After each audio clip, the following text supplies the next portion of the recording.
సమాచారం లేదు ఈ విషయంలో. అట్లా 12,500 గోకులాలంటే అవి సరిపోవండి, దశల వారికి ఇంకా ఇవ్వాలి. ఆ గోకులాల యొక్క ఆవశ్యకత కూడా గత ప్రభుత్వం ఖచ్చితంగా ఫ్యూచర్లో కూడా చేసిందండి. పెంచుతామని చెప్పారు. స్విట్జర్లాండ్కి సంబంధించి కూడా మోడల్ ఎగ్జాంపుల్గా తీసుకుని మాట్లాడారు. రైట్, మీ ప్రశ్నకి మరి దాసరి కిరణ్ గారు మీరేమంటారు? అవగాహన లేకుండా మాట్లాడారు, దీనికి సంబంధించి గోకులాలకు సంబంధించి ఇంకా పాడి పరిశ్రమకి సంబంధించి ఇంకా ఎంతో చేయాల్సిందని అంటూ మరి అంటున్నారు, మీరేమంటారు? సార్, ఇక్కడ అవగాహన పవన్ కళ్యాణ్ గారికి ఉందా లేదా అనేది ఈ రోజున ఆయన మాట్లాడిన స్పీచ్ కనుక వింటే మనకు అర్థం అవుతుంది. ఎందుకంటే గోకులం అనే పథకాన్ని వైఎస్ఆర్సీపీ పార్టీ లేకపోతే వైఎస్ఆర్సీపీ ప్రభుత్వం పూర్తిగా పక్కన పెట్టింది. గోకులం అనే పథకాన్ని, అసలు ఈ గోకులం అనే పథకం ఏంటండి? పశువులుండి వాళ్ళ పొలాల్లో ఏదన్నా షెడ్ వేసుకోవాలంటే గవర్నమెంట్ ఆ షెడ్ వేసుకోవడానికి డబ్బుల్ని ఇస్తుంది. అంటే రాయితీతో కూడిన డబ్బులు ఇస్తుంది. అంటే దగ్గర దగ్గర 2 పశువులుండి మీరు ఒక షెడ్ వేసుకోవాలనుకుంటే ఒక యూనిట్ ఖరీదు 1,15,000 రూపాయలు ఖర్చు అవుతుంది. దానికి మన్రేగా స్కీమ్ నుంచి ప్రభుత్వం దగ్గర దగ్గర 1,03,500 రూపాయలు ప్రభుత్వం సహాయం చేస్తా ఉంది.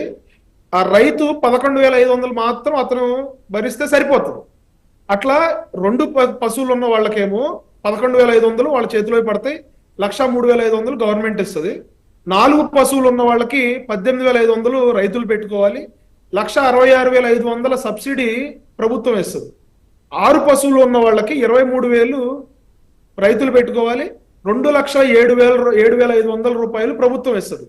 అంటే ఆన్ అన్ యావరేజ్ ఇక్కడ 60,000 రూపాయల నుంచి 2,10,000 రూపాయల మధ్యలో వాళ్ళకి ప్రభుత్వం ఈ ఉపాధి హామీ ఏదైతే ఉందో దాని నుంచి నిధులు ఈ రోజున రైతులకు వస్తా ఉంది.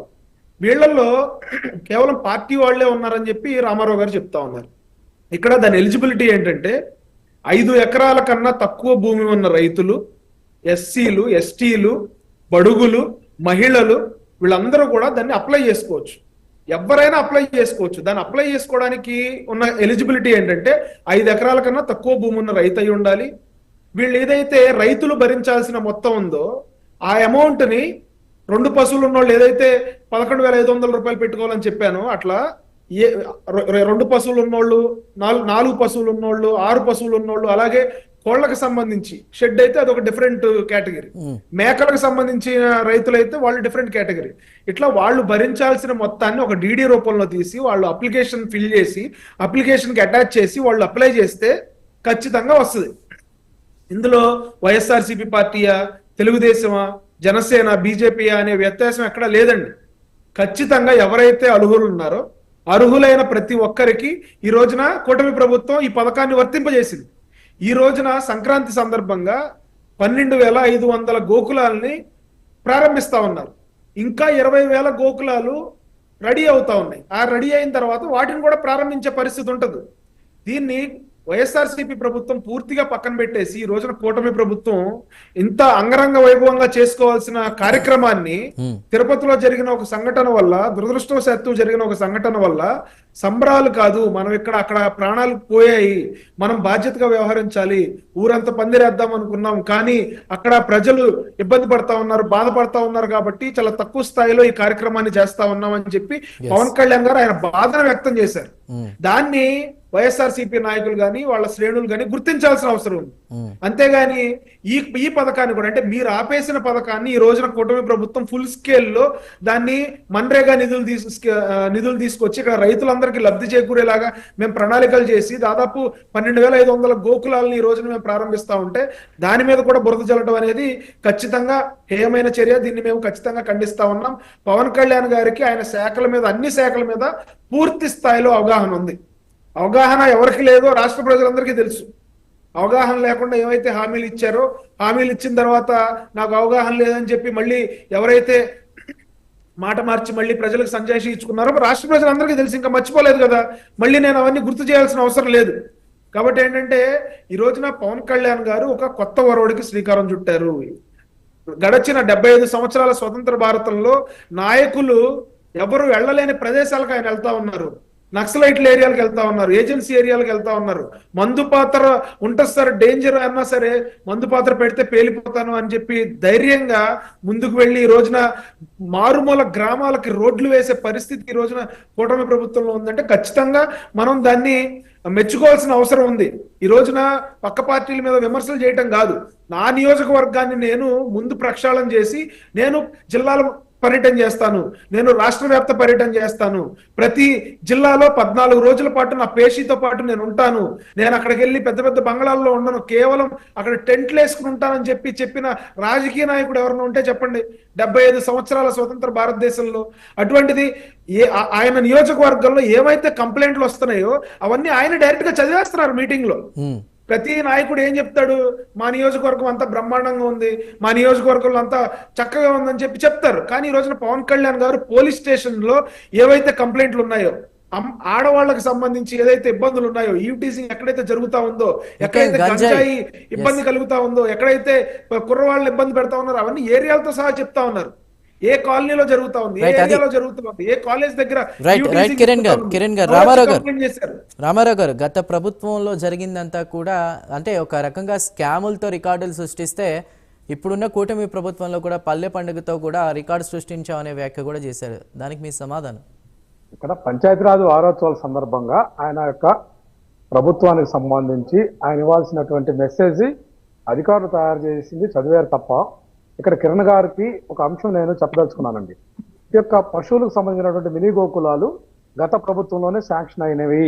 మీరు ఒక విషయం గమనించాలి, 2014-19 మధ్య ఏదైతే లబ్ధిదారులని డీడీ కూడా కట్టించుకున్నారండి, 10% డీడీ కట్టించుకొని వాటిని మళ్ళీ రిటర్న్ పంపించారు. తర్వాత 30% కట్టమని చేశారు. వీటన్నిటి మీద మేము కూలంకషంగా అధ్యయనం చేసి ఇప్పుడు గత ప్రభుత్వంలో ఖచ్చితంగా మరలా ఈ మినీ గోకులాలు అనేది ఎన్ఆర్జీఎస్ మ్యాచింగ్ చేసి ఇది పర్మిసిబుల్ వర్క్ కాబట్టి పంచాయతీరాజ్ కమిషనర్ గారు కానీ, ఆ రోజు ఉన్నటువంటి ప్రిన్సిపల్ సెక్రటరీ పంచాయతీరాజ్ వారిని కానీ, అట్లాగే పశుసంవర్ధక శాఖ డైరెక్టర్ గారిని కానీ అందరినీ కూడా సంప్రదించి ఈ మినీ గోకులాలను ముందుకు తీసుకొచ్చామండి. అయితే ఎన్నికలు వచ్చిన పరిస్థితుల్లో ఆ ఫైలు అట్లాగే ఉంది. దాన్ని మరలా కంటిన్యూ చేసినందుకు నేను ఖచ్చితంగా ధన్యవాదాలు చెప్తున్నాను. చందు గారు కంప్లీట్ చేస్తున్నా, గ్రౌండ్ లో మాత్రం రాజకీయ కోణంలో జరుగుతున్నాయండి. ఎందుకంటే ఈ పశువులు జనరల్ గా ఉండేటువంటి రైతులు కానీ, ఏదైతే పేద వర్గాలకు కానీ ఈ పథకం అందట్లేదండి. నేను రియల్ గా చెప్తాను, ఇక్కడ రాజకీయ కోణం కాదు. నిజంగా ఈ విషయం మీద నేను పవన్ కళ్యాణ్ గారికే నేను రిప్రజెంటేషన్ చేయాలని చెప్పినాను కదా, పవన్ కళ్యాణ్ గారి దృష్టికి తీసుకుపోవడానికి మేమందరం కూడా ఆలోచన చేస్తున్నాం. మీరు కిరణ్ గారు కూడా ఒకటి ఆలోచించాలి, మండలాల వారిగా కోటా ఇచ్చారండి.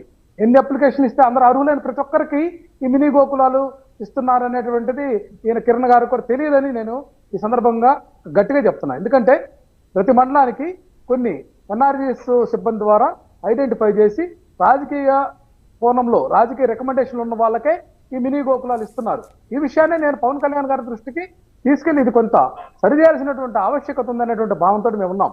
అంతేగాని ఇక్కడ మేమేదో రాజకీయంగా మేమేం మాట్లాడలా. ఇప్పుడు 2,08,000 కోట్లలో మీకు తెలిసిన విషయమే కదండి, ఏదైతే బల్క్ డ్రగ్ పార్క్ విషయమో అది గత ప్రభుత్వంలోనే అనుమతులు తీసుకున్నటువంటిది. ఎన్టీపీసీ విషయంలో కానీ, రైల్వే ప్రాజెక్టుకు సంబంధించి కానీ ఈ అనుమతులు కూడా అక్కడ విశాఖ మున్సిపల్ కార్పొరేషన్ ఇచ్చిన అనుమతులు, జీవోలు అన్నీ ఉన్నాయి. మేమేమంటున్నాం అంటే దాన్ని కొనసాగిస్తున్నందుకు ఈ ప్రభుత్వాన్ని అభినందిస్తున్నాం, మేమేం దాన్ని అడ్డుపట్టలా. బట్ ఈ యొక్క ప్రపోజల్స్ అన్ని కూడా గత వైఎస్ఆర్సీపీ ప్రభుత్వంలో జరిగిన వాటిని మేమే ఇప్పుడు తీసుకొచ్చాము 7 నెలలు అనేది కరెక్ట్ కాదండి. ఆర్టీసీ బస్సులకు సంబంధించి కూడా కొత్త బస్సులకి ఫండింగ్ అంతా రెడీ చేసిన సందర్భం ఉంది. జగన్మోహన్ రెడ్డి గారు 5 సంవత్సరాల పరిపాలన కోసం పునాదులు వేయలేదండి. ఆయన దశల వారికి ఇంకా ఎక్కువ కాలం ఉండాలని ఆయన పునాదులు వేశారు. ఇప్పుడు పవన్ కళ్యాణ్ గారు కూడా మాట్లాడుతున్నారు, మరొక 15 సంవత్సరాలన్న కూటమి ప్రభుత్వం ఉండాలనేటువంటి ఆకాంక్షతోటి నేను మాట్లాడుతున్నానని చెప్పారు. ఇట్లా ఏంటంటే ఒక 5 సంవత్సరాలకి పీరియడ్కే వేయరు. 2047 అని ఈ రోజు కాన్సెప్ట్ పెట్టారు, 2020 అని గతంలో పెట్టారు చంద్రబాబు నాయుడు గారు కూడా. ఇటువంటి ప్రణాళికలు సిద్ధం చేసేటటువంటిది, మంచి ప్రణాళికలను కంటిన్యూ చేసేటటువంటి ప్రభుత్వాన్ని ఖచ్చితంగా మనం అందరం అర్థం చేసుకొని దాన్ని అభినందిద్దాం. దాని రాజకీయ కోణం పులవద్దండి దాన్ని దయచేసి కిరణ్ గారు. ఇక్కడ ఉన్నటువంటి మినీ గోకులాలు అనేటువంటిది ఖచ్చితంగా ఏదైతే గ్రామీణ రైతాంగం గాయత్రి గారి దగ్గరికి వెళ్ళబోయే ముందు మనం మంచిగా సరి చేయాలని నేను కోరుతా ఉన్నానండి. సార్ నేనేం చెప్పదలుచుకున్నానంటే ఇక్కడ 90% రాయితీ ఎవరికి వస్తుందంటే పశువులకు సంబంధించి ఎవరైతే షెడ్లు వేసుకోదలుచుకున్నారో వాళ్ళకి 90% వస్తుంది. 70% రాయితీ అంటే 30% చెల్లించాల్సిన కండిషన్స్ ఉన్నాయి. ఎవరికి ఉన్నాయంటే అది మేకలు కోళ్లకు సంబంధించిన రైతులు ఎవరైతే అప్లై చేసుకుంటారో. ఒక్క నిమిషం.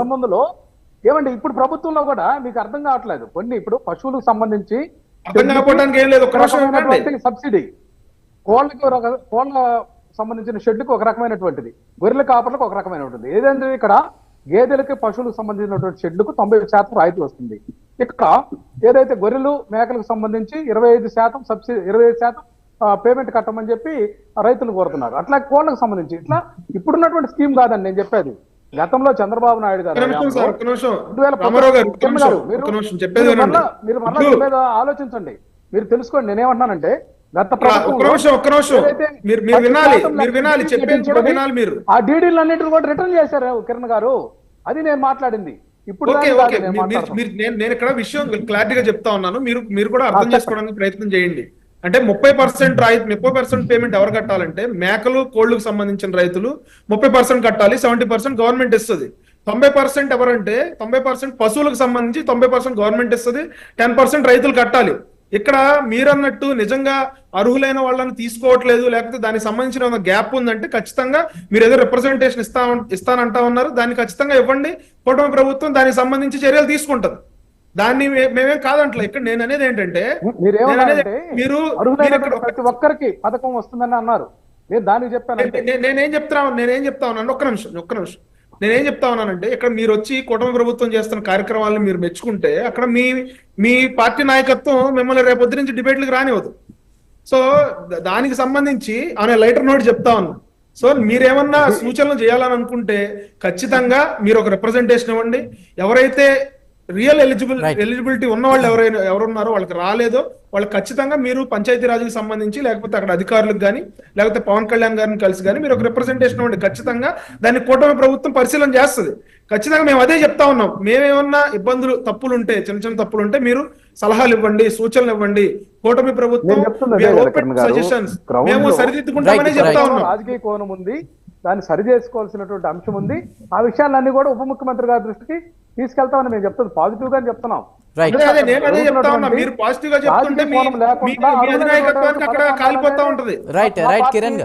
వాస్తవాలు మాట్లాడితే రేపు డిబేట్ రానిది ఇదన్నీ కూడా అప్రస్తుంది. ఎందుకంటే మేము మాట్లాడుతున్నది గ్రౌండ్ లో ఉన్నటువంటి వైఫల్యాన్ని చెప్తున్నాం. వైఎస్ఆర్ కాంగ్రెస్ పార్టీ లబ్ధిదారులకు లబ్ధి చేకూరదని ఎప్పుడు కోరుకోదండి, మరింత లబ్ధి చేకూరాలని కోరుకుంటున్నాం. ఏదైతే వైఎస్ఆర్సీపీ అందించినటువంటి అభివృద్ధి సంక్షేమ ఫలాలు మరింత మెరుగ్గా మీరు చేస్తామని చెప్పారు, అవి చేయట్లేదనే కదా మేము మాట్లాడుతుంది. ప్రజలకి మంచి జరగాలని మీరు కోరుకున్నారు, అందులో తప్పే లేదు రామారావు గారు. రైట్ గాయత్రి గారు జనసేన మన డిప్యూటీ సీఎం పవన్ కళ్యాణ్ గారు